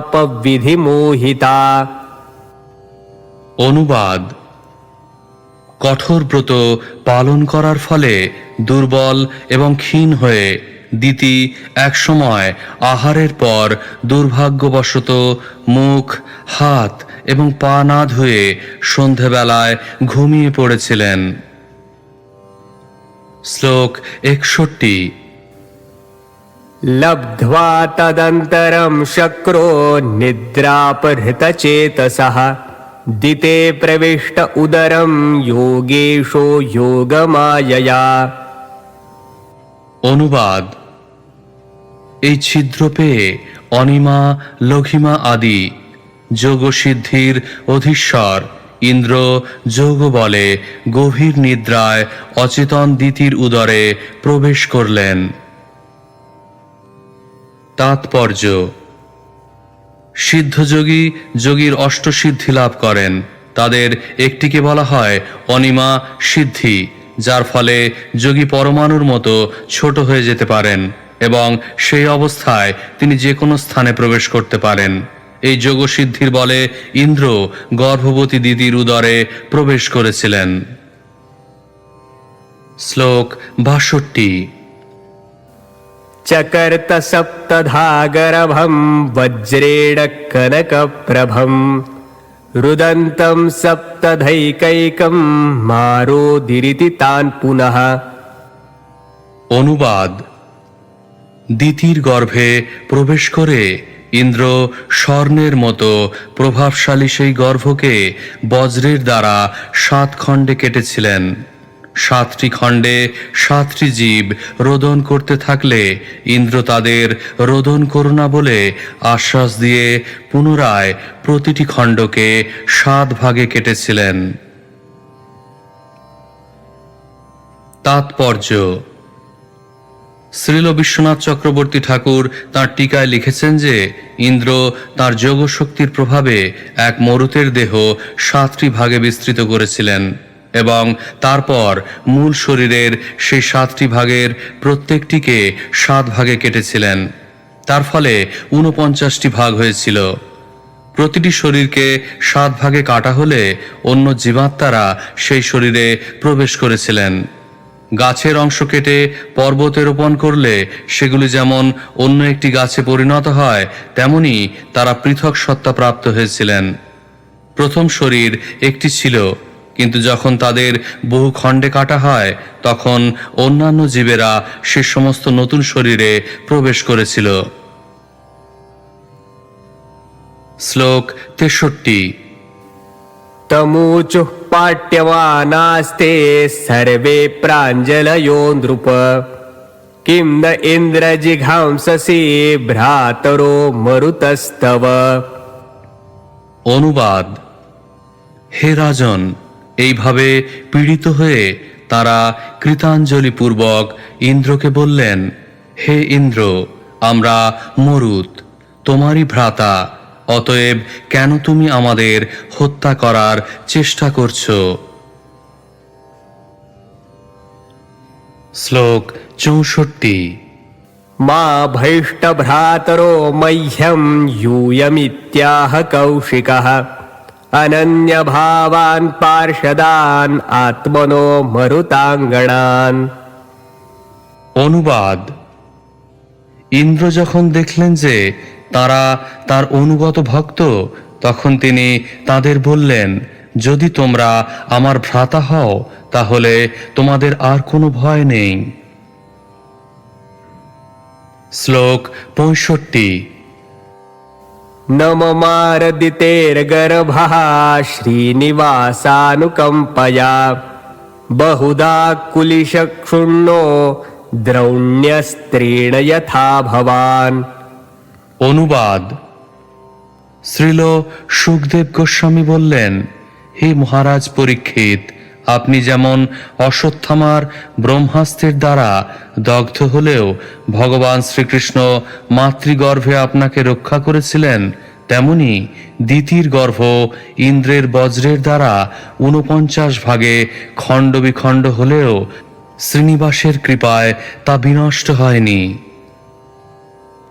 শ্লোক ৬৬-৬৭। सकृदिष्ट्वादिपुरुषं पुरुषो याति साम्यताम् संवत्सरं किञ्चिदूनं धित्या यद्धिरिदर्चितः सजुरिन्द्रेण 50 देवास्ते मरुतो भवन् व्यपोह्यमातृदोषं ते हरिणा सोमपाः कृताः। অনুবাদ: যে আদিপুরুষ ভগবানকে একবার মাত্র পূজা করলে জীব তার সমান রূপতা লাভ করে, মহান ব্রতপরায়ণ হয়ে দিতি প্রায় 1 বছর ধরে সেই ভগবানকে পূজা করেছিলেন। তার ফলে ৪৯ মরুতের জন্ম হয়েছিল। পরমেশ্বর ভগবানের কৃপায় দিতির গর্ভে জন্ম হওয়া সত্ত্বেও মরুতেরা যে দেবতাদের সমকক্ষ হয়েছিলেন তাতে আশ্চর্য হওয়ার কি আছে। শ্লোক ৬৮। दितिरुत्थाय ददृशे कुमारा अनलप्रभान् इन्द्रेण सहितान् देवी पर्यतुष्यदनिन्दिता। অনুবাদ: ভগবানের আরাধনা করার ফলে দিতি সম্পূর্ণরূপে পবিত্র হয়েছিলেন। তিনি যখন শয্যা থেকে গাত্রোত্থান করলেন তখন তিনি ইন্দ্রের সঙ্গে তাঁর ৪৯ জন পুত্রকে দেখতে পেলেন। তাঁর সেই ৪৯ জন পুত্র অগ্নির মতো উজ্জ্বল এবং ইন্দ্রের সঙ্গে বন্ধুভাবাপন্ন ছিলেন। তা দেখে তিনি অত্যন্ত প্রসন্ন হয়েছিলেন। শ্লোক ৬৯। अथेन्द्रमाहताताहम् आदित्यानां भयावहम् अपत्यमिच्छन्त्यचरं व्रतमेतत् सुदुष्करम्।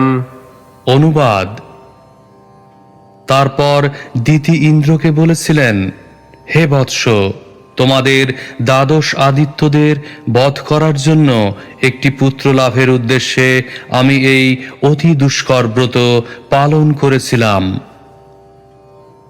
শ্লোক ৭০। एकः सङ्कल्पितः पुत्रः सप्त सप्ताभवन् कथम् यदि ते विदितं पुत्र सत्यं कथय मामृषा। অনুবাদ: আমি কেবল এক পুত্র প্রার্থনা করেছিলাম, কিন্তু ৪৯ জন পুত্র কিভাবে হলো? হে বৎস ইন্দ্র, তুমি যদি তা জানো তাহলে সত্যি করে বলো, মিথ্যা বলার চেষ্টা করো না। শ্লোক ৭১। इन्द्र उवाच अम्बतेऽहं व्यवसितम् उपधार्यागतोऽन्तिकम् लब्धान्तरोच्छिदं गर्भम् अर्थबुद्धिर्न धर्मदृक्। অনুবাদ: ইন্দ্র উত্তর দিয়েছিলেন, হে মাতঃ, আমি স্বার্থান্ধ হয়ে ধর্মদৃষ্টি হারিয়েছিলাম। আমি যখন জানতে পেরেছিলাম যে আপনি মহান ব্রত পালন করছিলেন তখন আমি আপনার ত্রুটি অন্বেষণ করছিলাম। সেই ত্রুটি পেয়ে আমি আপনার উদরে প্রবেশ করে গর্ভচ্ছেদন করেছি। তাৎপর্য: ইন্দ্রের মাতৃশ্বসা দিতি যখন ইন্দ্রকে নিষ্কপটে তার অভিপ্রায় ব্যক্ত করেছিলেন তখন ইন্দ্রও তার অভিপ্রায় তার কাছে বর্ণনা করেছিলেন। এইভাবে উভয়ই শত্রু না হয়ে নিঃসংকোচে সত্যি কথা বলেছিলেন। এটি ভগবান শ্রীবিষ্ণুর সঙ্গ প্রভাবের ফল। শ্রীমদ্ ভাগবতে ৫, ১৮, ১২ বলা হয়েছে, কেউ যদি ভক্তিপরায়ণ হয়ে ভগবানের আরাধনা করার ফলে পবিত্র হন তখন সমস্ত সদ্গুণগুলি তার মধ্যে প্রকাশিত হয়। বিষ্ণু পূজার প্রভাবে দিতি এবং ইন্দ্র উভয়ই পবিত্র হয়েছিলেন। শ্লোক ৭২। कृत्तो मे सप्तधा गर्भ आसन् सप्तकुमारकाः तेऽपि चैकैकशो वृक्णा सप्तधा नापि मम्भ्रिरे। অনুবাদ: প্রথমে আমি গর্ভস্থ শিশুটিকে 7 খণ্ডে কেটেছিলাম, তার ফলে 7 জন কুমার হয়। তারপর আমি সেই প্রত্যেকটি শিশুকে 7 খণ্ডে আবার কাটি, কিন্তু ভগবানের কৃপায় তাদের কারো মৃত্যু হয়নি। শ্লোক 73। ततस्तत्परमाश्चर्यं वीक्ष्य व्यवसितं मया महापुरुषपूजायाः सिद्धिः काप्यानुषङ्गिणी। অনুবাদ: হে মাতো, আমি যখন 49টি পুত্রকেই জীবিত দেখলাম তখন আমি অত্যন্ত আশ্চর্যান্বিত হয়েছিলাম। তখন আমি বুঝতে পেরেছিলাম যে এটি নিশ্চয়ই আপনার ভক্তি সহকারে ভগবান শ্রীবিষ্ণুর আরাধনার আনুষঙ্গিক ফল। তাৎপর্য: যিনি ভগবান শ্রীবিষ্ণুর আরাধনায় যুক্ত তার কাছে কিছুই আশ্চর্যজনক নয়, এটি বাস্তব সত্য। ভগবদ্গীতায় 18:78 বলা হয়েছে, यत्र योगेश्वरः कृष्णो यत्र पार्थो धनुर्धरः तत्र श्रीर्विजयो भूतिर्ध्रुवा नीतिर्मतिर्मम। যেখানে যোগেশ্বর শ্রীকৃষ্ণ এবং যেখানে ধনুর্ধর পার্থ সেখানেই শ্রী, বিজয়, ভূতি ও ন্যায় বর্তমান, এটিই আমার অভিমত। যোগেশ্বর হচ্ছেন পরমেশ্বর ভগবান, যিনি তার ইচ্ছা অনুসারে যা ইচ্ছা তাই করতে পারেন। এটি ভগবানের সর্বশক্তিমত্তা। যিনি ভগবানকে প্রসন্ন করেন তার জন্য কোনো কিছুই অসম্ভব নয়, তার পক্ষে সবকিছুই সম্ভব। শ্লোক 74। आराधनं भगवत इह माना निराशिषः ये तु नेच्छन्त्यपि परं ते स्वार्थकुशलः स्मृताः। যারা কেবল ভগবানের আরাধনার অভিলাষী তারা ভগবানের কাছে জড় বিষয় কামনা করেন না, এমনকি তারা মুক্তিও কামনা করেন না, কিন্তু ভগবান তাদের সমস্ত বাসনা পূর্ণ করেন। তাৎপর্য: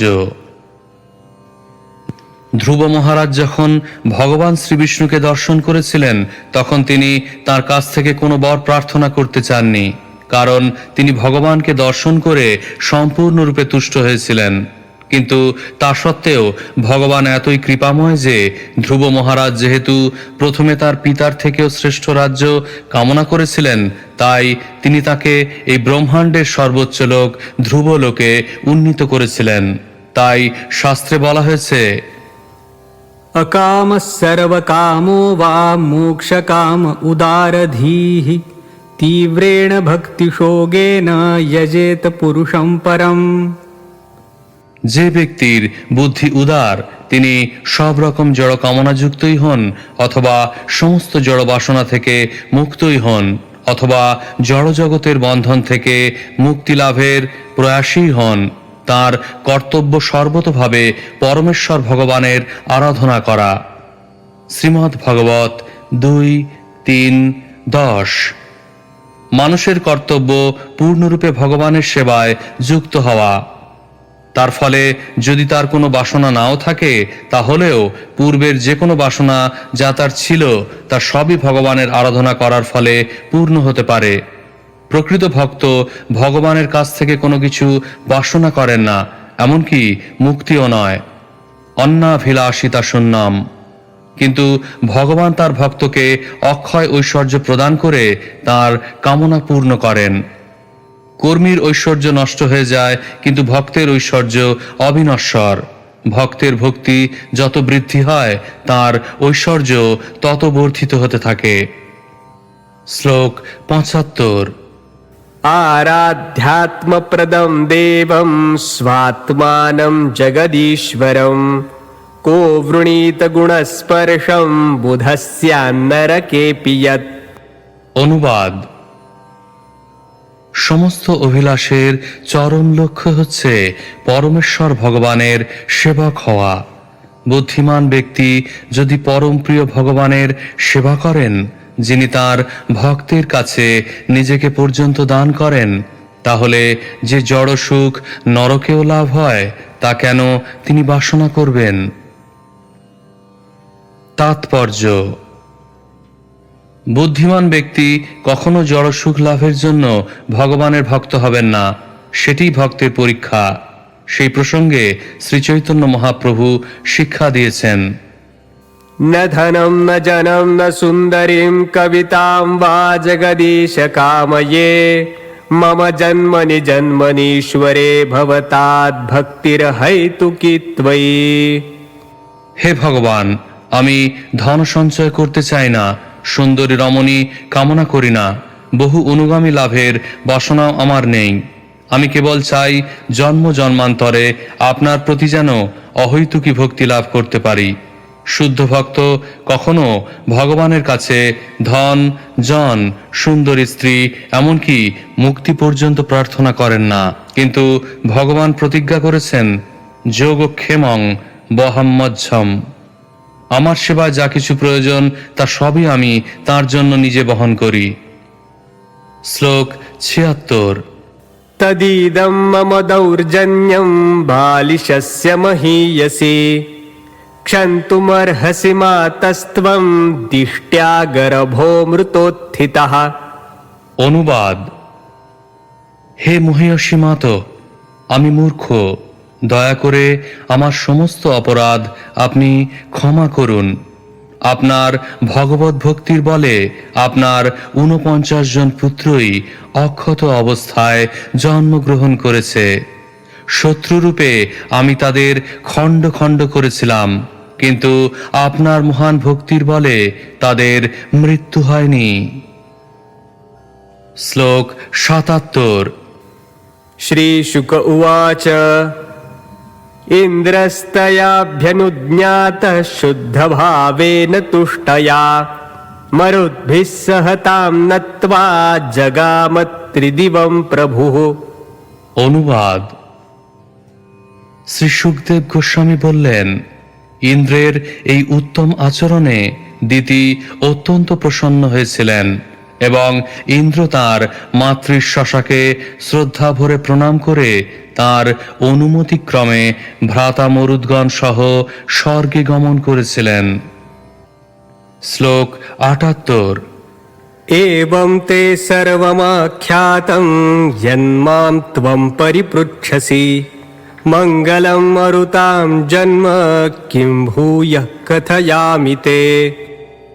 অনুবাদ: হে মহারাজ পরীক্ষিত, আপনি আমাকে যা জিজ্ঞাসা করেছিলেন, বিশেষ করে এই শুদ্ধ মরুদ্দের সম্বন্ধে, তা আমি যথাসাধ্য আপনার কাছে বর্ণনা করলাম।